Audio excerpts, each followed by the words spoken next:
Azad Samaj party के राष्ट्रीय अध्यक्ष व नागरिक सुरक्षा पार्टी सांसद चंद्रशेखर आजाद ने एसटी/एससी ओबीसी आरक्षण गाइडलाइन पर विशेष विरोध जताने वालों को करारा जवाब दिया। उन्होंने कहा कि एसटी/एससी होने का दर्द एसटी/एससी ही समझ सकते हैं। ये गाइडलाइन उच्च शिक्षा संस्थानों में बढ़ते अपराधों के आधार पर सीमित समिति ने बनाई है, न कि इन वर्गों ने। विरोध करने वाले शायद इसे पढ़े ही नहीं, क्योंकि इसमें आर्थिक रूप से कमजोर वर्ग, दिव्यांग जन और ईडब्ल्यूएस छात्रों को भी शामिल किया गया है। देखिए, एससी एसटी ओबीसी होने का दर्द एससी एसटी ओबीसी होकर ही समझा जा सकता है, पहली बात। दूसरी बात, गाइडलाइन एससी एसटी ओबीसी के लोगों ने नहीं बनाई, समिति ने बनाई है। समिति ने किस आधार पर बनाई? जिस तरह से लगातार हायर एजुकेशन सेंटरों में इस तरह के अपराधों की संख्या बढ़ रही है, 118% की वृद्धि हो गई, इसके आधार पर रिपोर्ट बनी है। पहली बात यह है, जो लोग विरोध कर रहे हैं 90% लोगों ने शायद पढ़ा नहीं है, क्योंकि उन्होंने उसमें आर्थिक रूप से कमजोर वर्गों के बच्चों को भी जोड़ा है, दिव्यांग जनों को भी जोड़ा है, तो सिर्फ एससी एसटी के लिए नहीं, ओबीसी को भी जोड़ा है। तो मेरी समझ में ये नहीं आ रहा है कि जब उसमें ईडब्ल्यूएस यानी कि आर्थिक रूप से कमजोर वर्गों को जोड़ दिया गया है, जिसमें सारे ही सामान्य जाति के बच्चे हैं, ये अलग जो है आर्थिक रूप से कमजोर वर्ग है जिसमें एससी एसटी ओबीसी नहीं है, सिर्फ सामान्य जाति के बच्चों को 10% आरक्षण दे दिया गया है, तो उनको भी उसमें ऐड कर लिया गया। तो फिर किसी को दिक्कत क्या हो रही है? फिर वो सामान्य के, दलित के और पिछड़ों क्या? मैं तो इसको एक ट्रैप मानता हूँ। मैं मानता हूँ कि जैसे एससी एसटी 2 अप्रैल 2018 में जो है आंदोलन के बाद उसको जो है मजबूत करने के बाद सरकार ने की थी, लेकिन आज भी लगातार 7 साल से कम जो मुकदमे हैं, 7 साल से कम जिनमें सजा है, उन पे वो गिरफ्तारी नहीं करती पुलिस।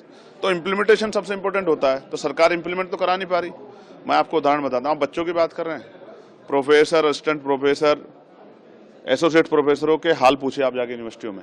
आप कोई पीएसयू उठा लीजिए जहाँ रोस्टर फुलफिल हो रहा हो, जहाँ प्रमोशन दिया जा रहा हो, आपको डीओपीटी गाइडलाइन फुलफिल हो रही है 45 दिन वाली, उसे भी छोड़िए। आप कोई सी सरकारी डिपार्टमेंट उठा लीजिए। अब मैं आपको इसी की बात करता हूँ, केंद्रीय विश्वविद्यालयों में सामाजिक न्याय सरकार का सुनिए, 45 विश्वविद्यालय हैं, एक एससी का कुलपति, एक एसटी का और 5 ओबीसी के। 45 में से 7, कितना सामाजिक न्याय देखिए। उससे आगे बढ़िए, ओबीसी के 80% पद खाली है, एसटी के 83% पद खाली है और एससी के 64% पद खाली है। आप बताइए कौन सा सामाजिक न्याय सरकार कर रही है? जो आंखों में दिख रहा है उस पर वो हो रहा है। मुझे ऐसा लगता है कुछ लोगों को जो अपना जन्म से अधिकार मानते थे, कमजोर वर्गों को, मैंने अपनी कानों से सुना, मैं बच्चों से बैठता हूं, जो कोटे को कोठा कह के जो है अपमानित करते थे। गरीबी एक बड़ा दर्द है, लेकिन जाति भी एक बहुत बड़ा दर्द है। भारत में जाति एक सच्चाई है, जहां आज भी जो है ऑनर किलिंग हो जाती है, जहां आज भी पूरे समाज का बहिष्कार हो जाता है, जहां आज भी जो है अभद्र टिप्पणियां की जाती है, वहां जाति की सच्चाई को आप छिपा नहीं सकते हो। तो मैं नहीं मानता कि ये बेवजह का विरोध क्यों है।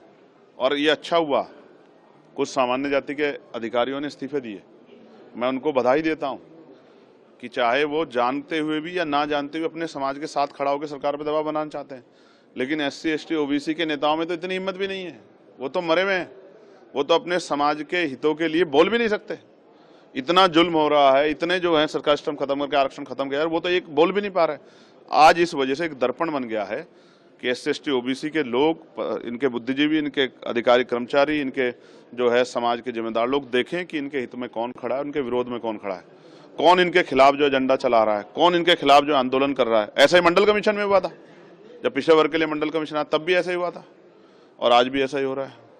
मीडिया में जिनकी बाहुल्यता वो बैठ कर डिबेट कर रहे हैं, सड़कों पे जो कुछ हो रहा है वो हम देख रहे हैं। वही संगठन है जिनको सरकार ने प्रोजेक्ट किया, वही विरोध कर रहे हैं। तो सबके सामने ये पूरा मामला शायद प्रयागराज के मामले को डाइवर्ट करने के लिए हो रहा है, बाकी उसमें कुछ ऐसा है नहीं। सरकार पढ़ ले, आप लोग पढ़ लो, ओपन डिबेट हो, अगर ऐसी कोई बात है तो ओपन चर्चा हो जाए, समाज के बीच चल जाए, लोगों को पता लग जाए क्या है। यही सच है जो आपके सामने है, सरकार सामाजिक न्याय के नाम पे कमजोर वर्गों के साथ धोखा कर रही है।